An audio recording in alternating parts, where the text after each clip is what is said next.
So here guys, I'm here at Canadian Agriculture Day with a number of producers from across Alberta, producers and people involved in our agricultural system, our food system, event put on by the Alberta Culinary Tourism Alliance, and had an amazing opportunity to speak with all kinds of people on all different walks of life. And so here's my opportunity to show you some of the many careers in agriculture, some of the many exciting things and technology and innovation that's happening in agriculture. Enjoy. So I'm Caitlin. We are students at Olds College in the agribusiness degree program, and we are here because of a project we're doing with the Calgary Stampede on a consumer research study. Okay, and so what are you hoping to learn about consumers? What kind of questions are you asking them?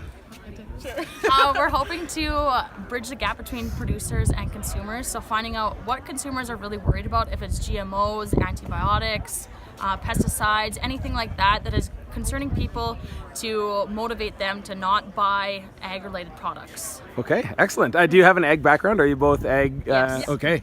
Farming background. What's your? I was born and raised on a ranch near Irma, Alberta. We raise about 250 Black Angus cows, and our land is mostly for grazing, and it's about 1,000 acres. Excellent. And I come from my dad's side's a farming background near Rumsey, Alberta, and it was mostly small cow-calf and mostly grain operation. I'm Jeff Stewart from Righand Distillery.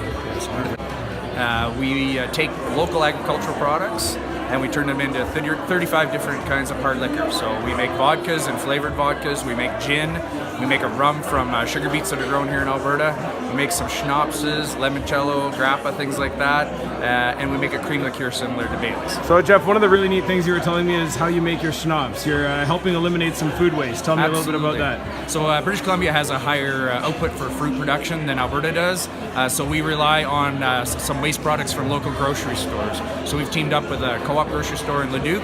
We take all their waste fruit and turn it into different kinds of schnapps. So we make an apple schnapps, we make an Upsla, which is like a German style, kind of a bumbleberry type of schnapps. And we get about a half a ton a week just from that one grocery store of fruit. And it's free. Before this, it was going in the dumpsters. So it's a great way to take somebody else's waste product and turn it into a value-added agricultural product that sells here right in Alberta to Albertans. Hi, I'm Stuart Stoudinger, and I'm a bison rancher. We raise pure plains bison. Awesome. So you were telling me a little bit about intercropping or some of the things you're doing. Just give me a brief overview of why you're doing that. It's regenerative agriculture is a buzzword, but it's effectively just trying to use nature to do the job that people use herbicides and pesticides and all that kind of stuff for. So we use polyculture crops if we're planting an annual for a forage crop. So we put 8 or 10 or 12 species of plants in, mixture of grasses and legumes and occasionally some forbs, and we use those for feed. So it kind of mimics a natural, ecosystem. Emmerich Klein, kleinfarms.ca. We are a diversified farm. We do orchard with Saskatoon's blackcurrants, choke cherries, free-range chicken operation, and some commercial grains.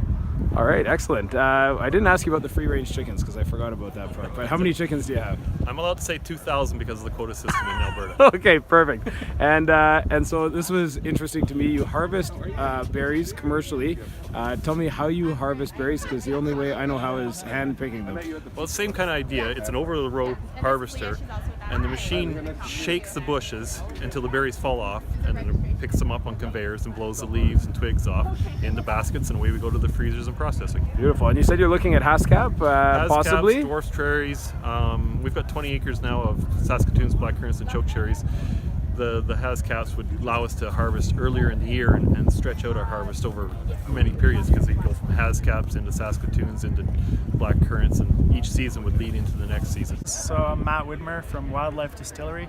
We're a craft distillery down in Canmore, and I'm just going to give you a bit of a detail about a process of our distillation that we do.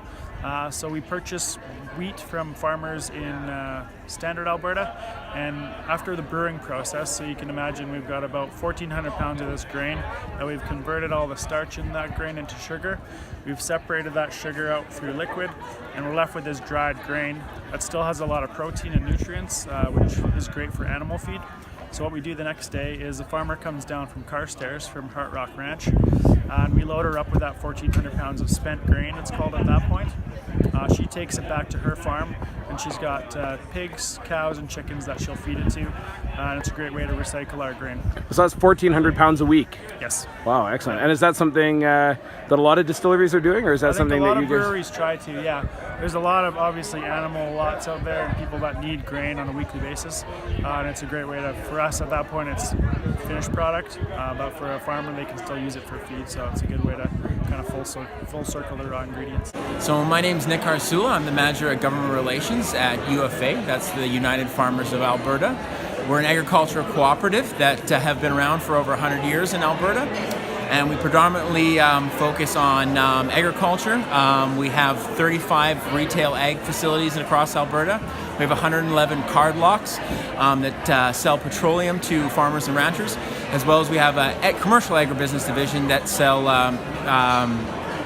seed and fertilizer and all agricultural products directly to farmers. So for an agricultural operation, let's call it a grain operation, we're basically working directly with farmers to make sure that they have their, for example, canola seed all ready to go for seeding in the spring.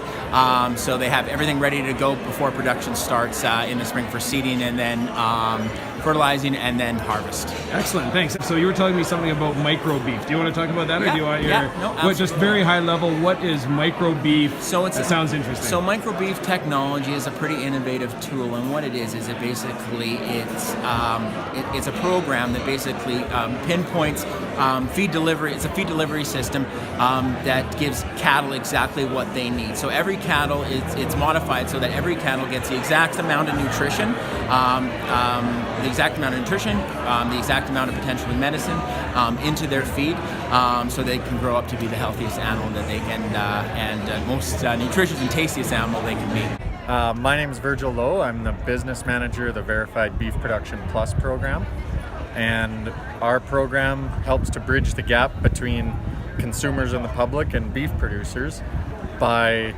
aggregating the information about what beef producers do on farm and presenting it to consumers in a easy to learn fashion. Sure, so it'll be a tool that farmers can use to help educate people and market beef. Tell me a little bit about what makes Alberta beef or Canadian beef production sustainable. Sure, so I know that's a big question, but just a couple of highlights. A couple good highlights. I would say the top two are our climate and our environment. We're fortunate to have winter, obviously, which kills a lot of bugs, which means we have really high quality cattle. And then our technology. We can use technology that is the best in the world and the leading edge to produce a very good product for a very low price and produce the most wholesome, safe, nutritious beef available in the world. My name's Laura. And I'm Photo Bomber. Hi. That's Photo Bomber. Yeah, that's Jeff. Yeah, we got Jeff. Jeff's there.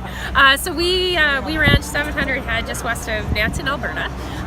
We are third generation, and we like to use traditional practices, but also kind of cutting edge. We like to say we're trailblazing. So you said you have 700 head, is that right? That's correct. Okay. Yeah. And you were telling me about drones. Tell me about these drones. So this is our first year that we're using drones. In the fall, in the summer actually, we take all our cows and calves up to the mountains, and there's 65,000 acres. We gather those with horses, but the drones help us now because we can send them out, find where they are, and bring them back. We're going to use those same drones to see if there's any trouble in the field, and actually we're hoping that'll be a bit quieter for our cows because it can be disruptive if we're actually physically in their presence.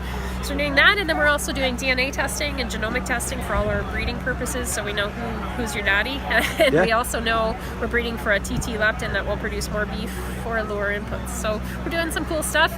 We kind of bucked tradition this year, and it's our first year that we didn't brand because we learned that we could probably get more beef per pound, less stress, more handling, and we actually saw a 35-pound gain this year. So we're one of the few in the area, and of course it's kind of tough because you give away that traditional experience, but at the same time we're trying to do things better all the time.